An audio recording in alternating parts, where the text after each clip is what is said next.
На денешната 54-та седница на Советот на општина Кочани, советниците расправаа по предложените 11 точки на дневниот ред.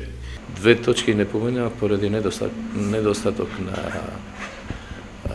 мнозинство во гласовите, како што беше точката за ресоциализација во образование на ромското население, и втора точка која не помина на денешната седница беше извештајот за реализација на програмата за локални патишта.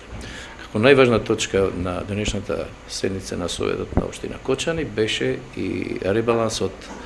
на буџетот на општина Кочани, кој го доби мнозинството и беше усвоен од страна на сите советници на Советот на општина Кочани. Најпрвен расправаа по изменувањето и дополнувањето на буџетот на општината Кочани за 2012 година, а ја усвоија информацијата за предлог за заштитено подрачје на Соговските планини, подготвена од страна на Македонското еколошко друштво. Информацијата во врска со уништувањето на комарците, подготвена од источниот плански регион, беше прифатена од страна на советниците. Советниците ја прифати информацијата за оттуѓување на градежното земјиште собственост на Република Македонија за периодот од 1 јануари до 31 мај 2012 година,